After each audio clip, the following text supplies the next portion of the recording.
인구 절벽의 시대라고 말을 하지요. 2000년 중반부터 인구 통계를 보았더니 2015년까지는 신생아 출생수가 연간 40만 명대에 있었습니다. 그 40만 명대가 2017년에 무너져서 2017년부터 2019년까지 30만 명대가 유지되었습니다. 그리고 작년 2020년 때에는 30만 명대도 무너져서 신생아 수가 27만 명 정도가 태어났다고 하지요. 40만 명대를 유지하던 기간이 15년여였는데 30만 명대가 무너진 기간이 3년여에 불과했다는 사실이 충격적입니다. 팬데믹에 영향을 많이 받기 때문에 올해는 통계를 내면 신생아 수가 더 감소되지 않았을까 생각을 하지요. 이대로 가다가는 2026년도가 되면 20만 명대가 무너질 것이고 2040년 무렵이 되면 신생아 수가 불과 14만 명 정도가 될 것이라고 예측을 하고 있습니다. 심각한 위기 상황이라고 할 수 있는 거죠. 작년 2020년대가 중요한 또 한 가지 이유가 있습니다. 데드크로스 시대라고 말을 합니다. 증권가에서 많이 사용하는 언어인데 인구와 관련해서도 이 말을 사용을 해서 이 말의 뜻이 무엇이냐면 신생아의 숫자보다 사망자의 숫자가 더 많아지는 것을 말합니다. 2020년대 신생아 수가 27만 명이 조금 더 넘었는데 작년에 사망자 수는 30만 5천여 명이었다고 하지요. 신생아 숫자보다 사망자 숫자가 3만 명 이상 더 많은 것이라고 할 수 있습니다. 거기에 시대는 갈수록 고령화 사회가 되어져 가고 있지요. 자본주의 사회를 떠받쳐야 할 젊은 인력들이 갈수록 사라져 가고 있는 시대가 오늘날의 시대라고 말할 수 있습니다. 이유가 무엇일까요? 왜 인구 절벽의 시대가 되어가고 있을까요? 젊은 세대들의 결혼에 대한 생각들이 굉장히 많이 바뀌고 있는 것을 알 수 있습니다. 결혼이 필수가 아니라 선택사항이 되어가고 있는 거죠. 요즘 정치권에서도 그런 이야기 많이 합니다. 2030 세대에 대해서 굉장히 많은 신경을 쓰고 있습니다. 그만큼 20, 30대가 살아가는 세상이 녹록치 않다는 것을 보여주는 반증이기도 하지요. 그래서 한동안 2030 세대가 정치에 큰 관심을 두지 않았었는데 최근에는 정치에 많은 관심을 기울이고 있습니다. 거기에 대해서 정치권도 반응하고 있는 거죠. 그들이 느끼고 있는 어떤 취업의 문제, 결혼의 문제, 출산의 문제, 내 집 마련 등의 문제, 이런 부담감들을 좀 줄여줄 수 있는 좋은 정책들이 만들어져야 된다는 거죠. 삼포시대라는 말이 결혼과 출산과 또 연애를 포기한다는 그 말이 그냥 나온 이야기가 아니죠. 나중에는 뭐 오포시대, 전포시대 뭐 이런 말까지도 나올 정도로 요즘 2030 세대가 살아가는 어떤 시대적인 상황이 녹록하지가 않습니다. 결혼을 해도 아이를 출산하는 문제에 대해서는 또 다른 생각들을 가지고 있는 것을 보게 되죠. 자녀를 출산하는 것이 어느 순간에 굉장히 부담이 되고 짐이 되어 버렸습니다. 제가 굉장히 안타깝게 생각하는 부분인데 양육비가 굉장히 많이 들기도 하고 또 요즘은 다 부부가 어떤 직장 생활들을 하고 있기 때문에 아이를 출산해도 나중에 아이를 키우는 문제에 대해서 여러 가지 어려움들을 겪게 되지요.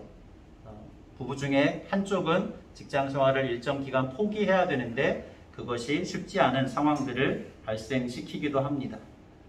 그래서 아이를 출산하는 것이 너무나도 소중한 일이죠. 제가 생각할 때 인생을 살아가면서 가장 신비로운 일 한 가지만을 꼽으라고 한다면 결혼을 해서 아이가 처음 엄마의 뱃속에 잉태되는 순간을 알았을 때, 그리고 그 아이가 10개월 열을 지나서 세상에 태어날 때, 그 순간이 가장 신비로운 순간이 아닐까 생각을 합니다. 그런데 어느 순간 어떻게 되었습니까? 세상에서 젊은 세대들이 생각할 때 아이를 갖게 되는 것, 그것이 부담이 되어가고 있고 짐이 되어가고 있다는 것이죠. 그러한 사회적 환경, 그러한 분위기가 조성이 되고 있다는 사실이 정말로 안타까운 시절이라고 할 수 있습니다.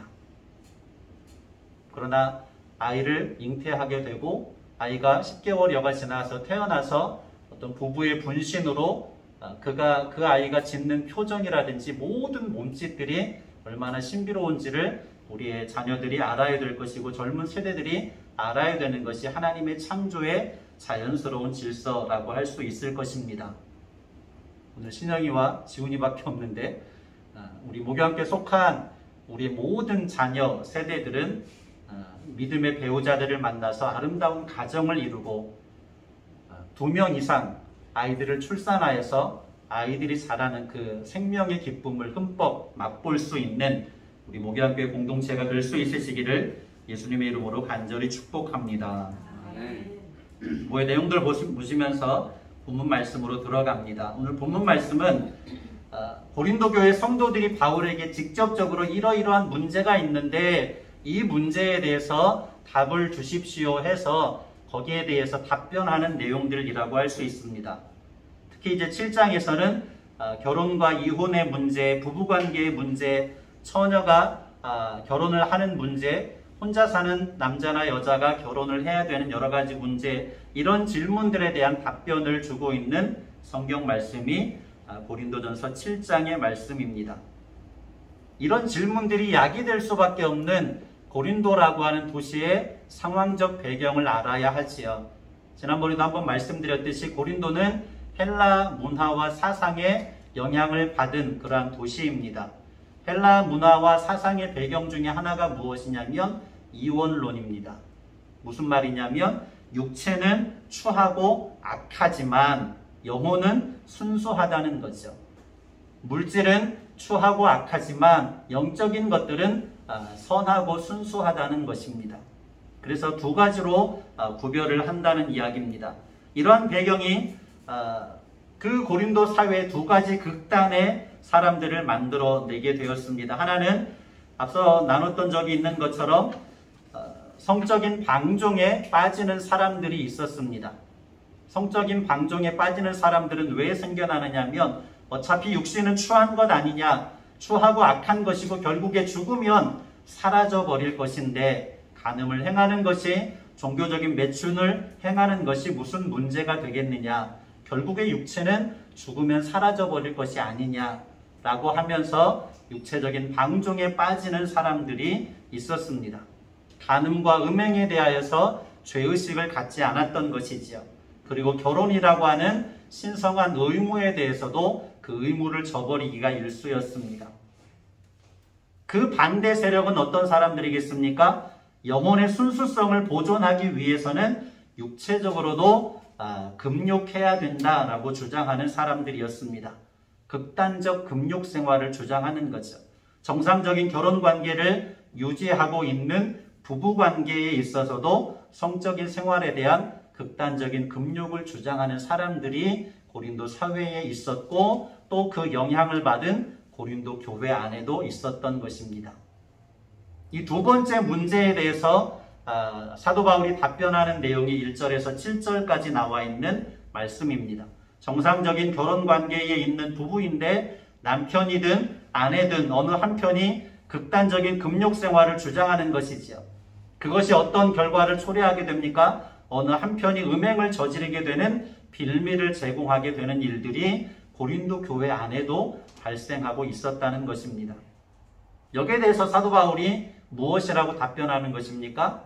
한마디로 정리한다면 5절에 말씀하는 것처럼 서로 무엇하지 말아라, 분방하지 말아라 라고 말하고 있습니다.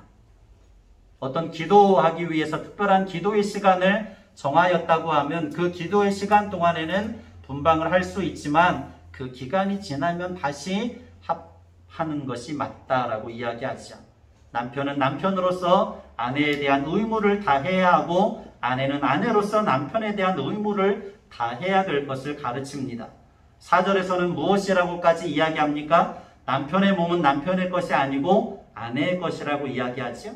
역시 아내의 몸은 아내의 것이 아니고 남편의 것이라고까지 이야기합니다. 간음과 음행을 피하기 위해서라도 부부간의 관계가 충실해야 될 것을 가르치지요. 에베소서를 한번 찾아볼까요? 에베소서 5장 29절입니다. 신약성경 316조.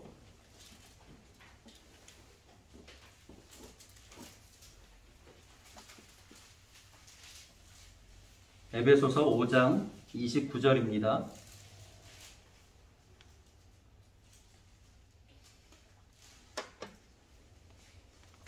그렇죠?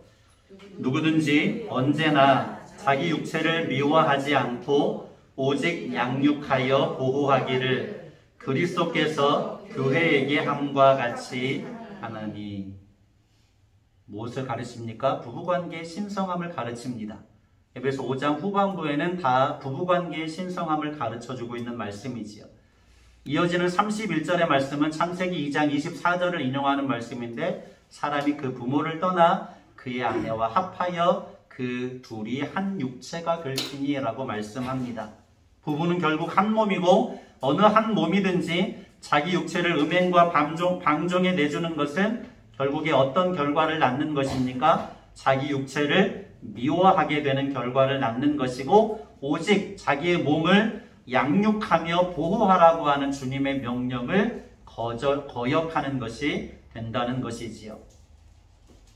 이것은 건강에도 동일하게 적용되는 말씀이라고 할 수 있을 것입니다. 몸의 건강을 위해서 음식을 먹는 문제든지 운동을 하는 문제든지 생활 습관을 적절하게 개선해서 건강을 유지하는 그러한 일들도 우리의 몸을 양육하고 보호하는 것이라고 할 수 있겠지요. 제가 건강 검진을 하면서 목회자 코너에 썼는데, 검진하기 전에 갔더니 서류를 굉장히 많이 주더라고요. 한 10몇 장 되는 것들을 쓰게 하는데, 대부분 생활 습관이 어떤지, 생활 패턴이 어떤지 이런 것들을 쓰게 하더라고요. 그것만 조사해도 그 사람의 건강 상태의 일정 부분을 알 수 있기 때문이겠지요.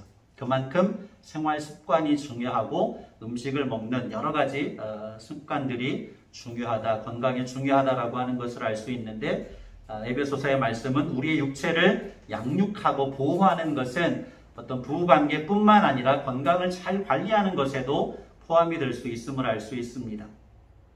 8절로 16절에서는 두 번째 이야기를 하는데, 그 내용은 무엇이냐면 결혼하지 않은 사람들과 혼자 사는 여인들, 그리고 믿지 않는 남편이나 믿지 않는 아내를 만나서 결혼을 해서 살고 있는 사람들, 그 사람들이 이혼하는 문제에 대한 교훈들, 이런 것들을 다양하게 설명하고 있습니다. 말씀드렸듯이 고린도 사회는 결혼에 대한 관념 자체가 명확하지 않았습니다.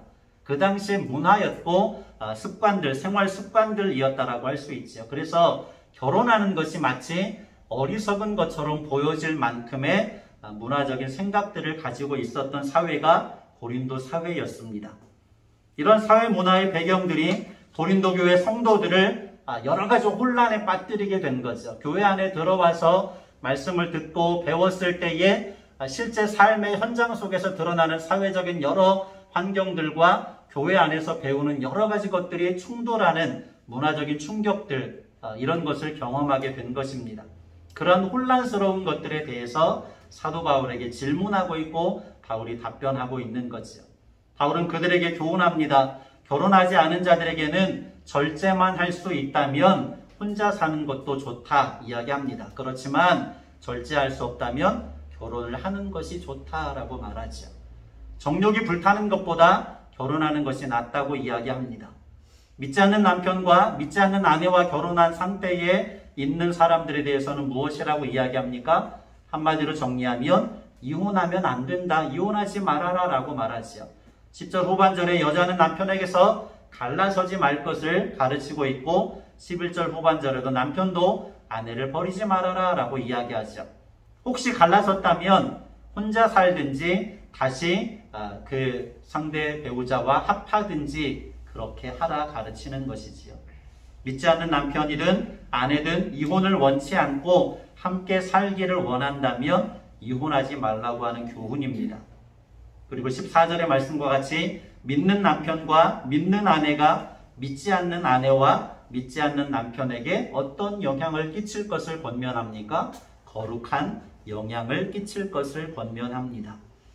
찾아볼까요? 14절입니다. 본문 고린도전서 7장 14절 같이 봅니다. 믿지 아니하는 남편이 아내로 말미암아 거룩하게 되고 믿지 아니하는 아내가 남편으로 말미암아 거룩하게 되나니, 그렇지 아니하면 너희 자녀도 깨끗하지 못하니라. 그러나 이제 거룩하니라. 아멘. 16절도 이어서 볼까요? 16절. 아내된 자여 네가 남편을 구원할는지 어찌 알 수 있으며 남편된 자여 네가 내 아내를 구원할는지 어찌 알 수 있으리요. 아멘. 중간에 15절에서는 믿지 아니하는 자가 갈리거든 갈리게 하라 말하기도 합니다. 그러나 그 후반부에 보면 하나님은 화평 중에 너희를 부르셨다라고 말씀하시면서 되도록 이혼하지 말고 서로 화목하게 사는 것을 가르치고 권면하고 있는 그런 내용의 말씀이라고 할 수 있죠. 그래서 이 내용들을 아주 단순하게 정리하면 결혼은 하라는 겁니까? 하지 말라는 겁니까? 하라는 거지. 그리고 부부관계는 어떻게 하라고요? 신성하게 유지해가라.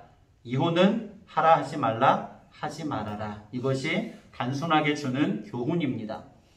그런데 더 자세하게 7장의 말씀을 들여다보면 한 가지 의문을 품게 되는 장면이 나오는데 그것이 두 번째 단락에 나오는 7절의 말씀입니다. 7절을 같이 나눠볼까요? 이 말씀의 내용들을 통하여서 궁극적으로 하나님께서 바울 사도를 통해서 우리에게 가르쳐 주시는 교훈이 무엇인지를 깊이 묵상하면서 7절입니다. 나는 모든 사람이 나와 같기를 원하노라. 그러나 각각 하나님께 받은 자기의 은사가 있으니 이 사람은 이러하고 저 사람은 저러하니라. 아멘. 8절도 볼까요? 8절. 내가 결혼하지 아니한 자들과 과부들에게 이르노니 나와 같이 그냥 지내는 것이 좋으니라. 아멘.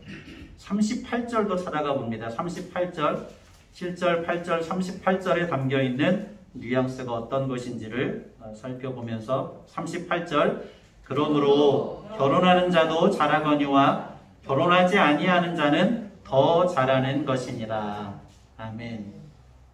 이 세 가지 말씀을 통하여서 우리가 한 가지 의문을 품을 수밖에 없는 내용이 무엇입니까? 우리가 알듯이 사도 바울은 독신이지요. 성경학자들은 처음부터 독신이었는지 결혼을 했는데 나중에 독신이 되었는지 명확하게 이야기하지 않습니다. 랍비의 역할을 하고 있기 때문에 그 당시 유대 사회에서 랍비가 되려고 하면 또 랍비의 문화에서 공부하려고 하면 반드시 결혼을 해야 했습니다. 그런데 현재는 분명히 독신인 것만은 맞습니다. 그래서 결혼을 했다가 어떤 이유에서이든지 헤어졌거나 사별을 했거나 지금은 혼자인 것이 맞습니다. 지금은 혼자이기 때문에 사도 바울이 뭔가 7절, 8절, 38절의 말씀 속에서 독신을 장려하는 것처럼 보여지지요. 그런데 독신을 장려하는 것은 성경이 말씀하는 하나님의 창조의 질서에 위반되는 것이라고 할 수 있습니다. 창세기 2장 18절을 볼까요? 창세기 2장 18절. 구약성경 3쪽 창세기 2장 18절.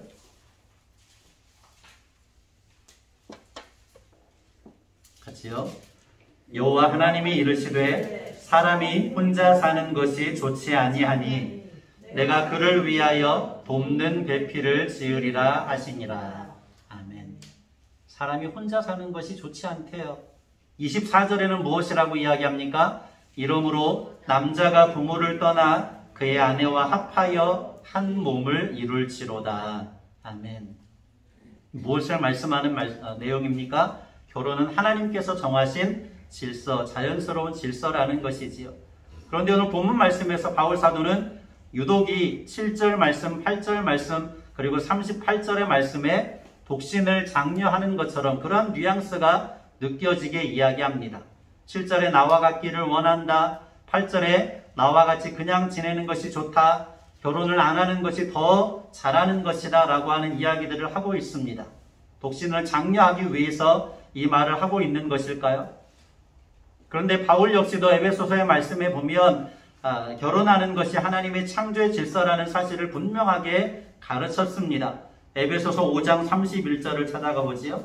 신약성경 316쪽.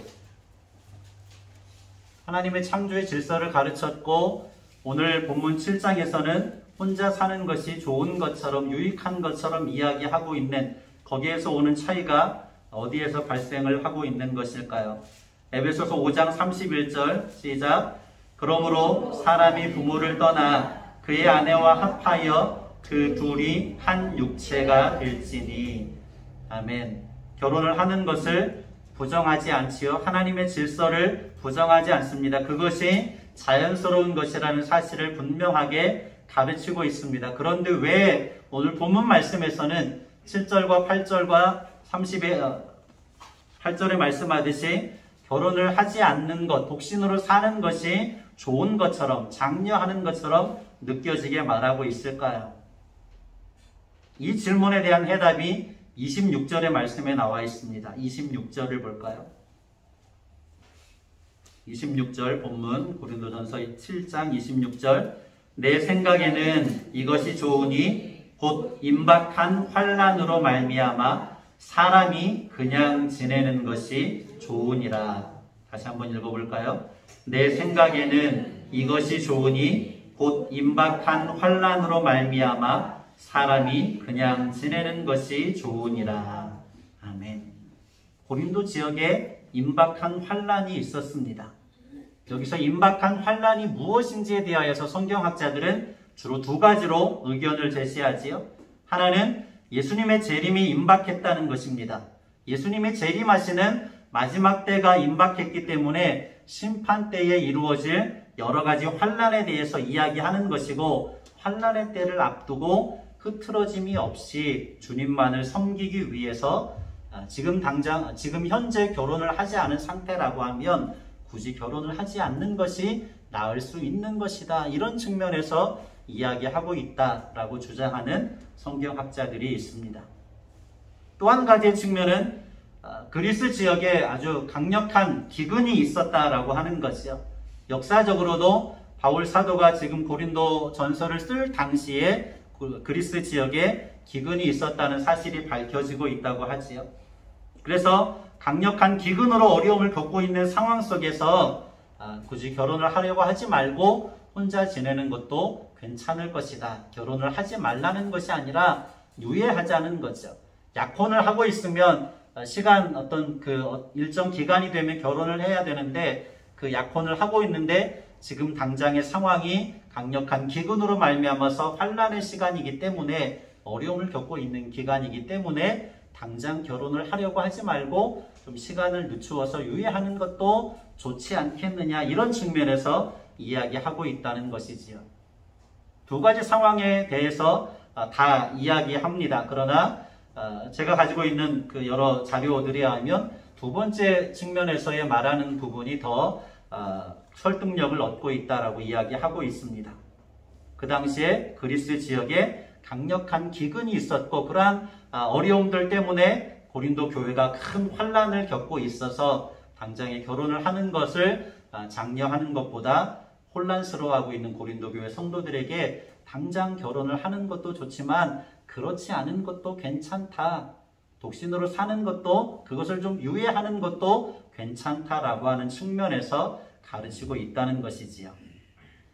그리고 나서 31절을 보면 바울 사도가 실장의 말씀에서 정말로 내면에서 진짜 하고 싶은 이야기가 31절과 35절에 나오는 것을 느낄 수 있습니다. 31절 시작. 세상 물건을 쓰는 자들은 다 쓰지 못하는 자같이 하라. 이 세상의 외형은 지나감이니라. 아멘. 이 세상의 외형은 지나감이니라. 여러 가지 세속적인 관점들이 고린도 교회에 작용하여서 분파를 나누게 하고 분쟁하게 했습니다. 더 나아가서 여러 가지 혼란스러운 상황들을 야기시키고 있었죠. 간음의 문제들, 음행의 문제들, 이런 것들, 또 소송의 문제들, 여러 어떤 세속적인 문제들이 고린도 교회를 혼란에 빠뜨리고 어려움에 처하게 했습니다.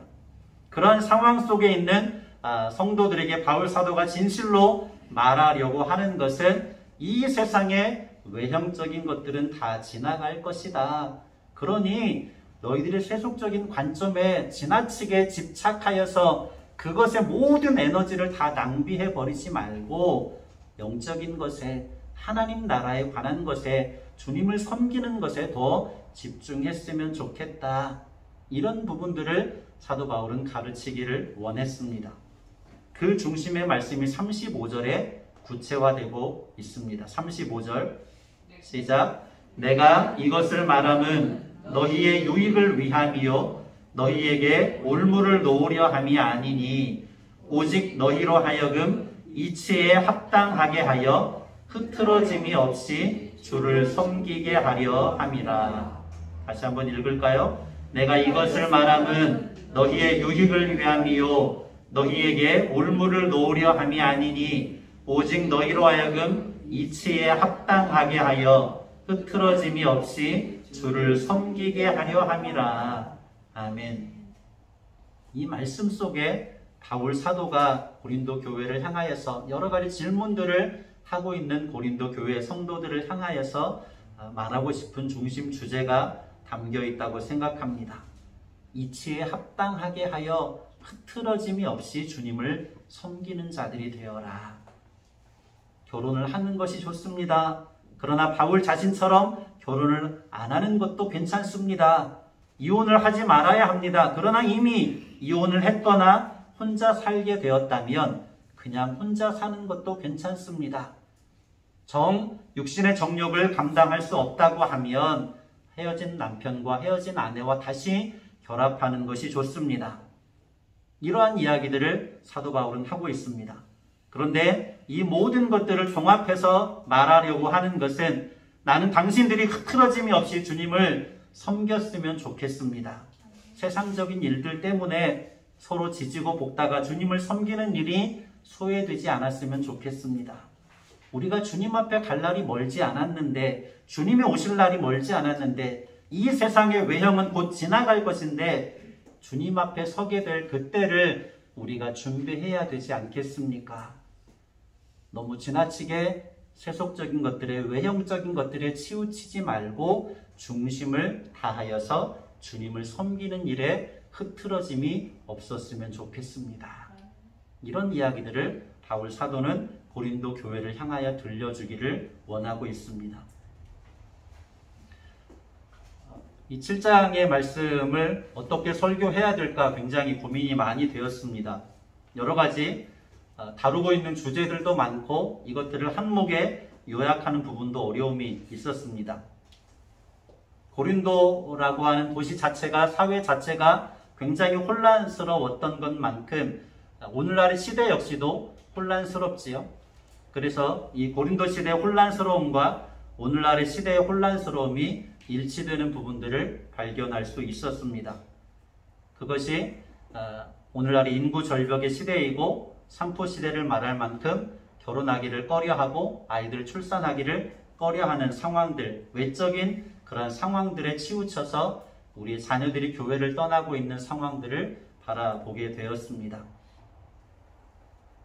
위대한 설교가인 찰스 스펄전 목사님이 이런 이야기를 하셨습니다. 결혼은 선량한 남자가 사랑스러운 아내와 함께 날마다의 삶 속에서 하나님을 찬양하는 축복을 받는 것이다. 결혼과 안식일은 낙원에서 우리에게 이르게 된 태고의 사랑이 준 놀라운 두 가지 축복이다. 이런 이야기를 했습니다. 결혼과 안식일은 낙원에서 우리에게 이르게 된 태고의 사랑이 준 놀라운 두 가지 축복이다. 그리고 35절의 말씀으로 정리하겠습니다. 처음에는 35절이 잘 들어오지 않았어요. 중간에 한 부분은 제가 빼고 나서 설교를 하는데 나중에서야 31절과 35절이 눈에 들어오면서 이러한 혼란 속에서 사도 바울이 정말로 중심을 다해서 말하려고 하는 것은 이런 부분이었구나 라고 하는 것을 비로소 볼 수 있었습니다. 35절 내가 이것을 말함은 너희의 유익을 위함이요 너희에게 올무를 놓으려 함이 아니니 오직 너희로 하여금 이치에 합당하게 하여 흐트러짐이 없이 주를 섬기게 하려 함이라. 아멘. 저와 여러분이 하나님의 말씀의 기준을 따라서 이치에 합당한 삶을 살고 흐트러짐이 없이 주님을 섬기는 그러한 믿음의 삶을 살아내시기를 예수님의 이름으로 간절히 축복합니다.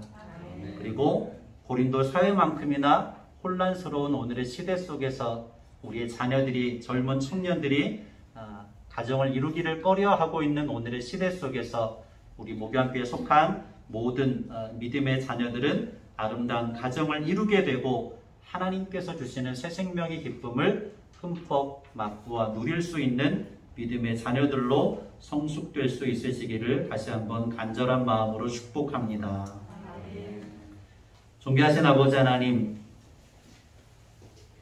고린도 사회만큼이나 오늘날의 시대가 혼란스러움을 깨닫게 됩니다. 그런 많은 혼란스러운 여러 가지 문제들 때문에 고린도 교회의 성도들은 주님을 향한 섬김의 모습이, 하나님의 나라에 대한 소망하는 모습이 흐려지고 있었습니다. 그것이 안타까워 사도 바울은 이 세상의 외적인 것들은 지나갈 것입니다. 그러니 이치에 합당하게 행동하여 흐트러짐이 없이 주님을 섬겨야 합니다. 가르치고 있습니다. 아버지 하나님, 우리 목양교회와 모든 성도들이 바울 사도를 통하여서 우리에게 들려주시는 하나님의 음성을 듣고 혼란한 시대 사회 속에서 오직 하나님의 말씀의 분명한 이치를 깨닫고 흐트러짐이 없이 주님을 섬길 수 있는, 하나님의 나라를 소망하며 누릴 수 있는 믿음의 사람들 되게 하여 주시옵소서. 간절히 축복하며 예수 그리스도의 이름으로 기도드립니다. 아멘.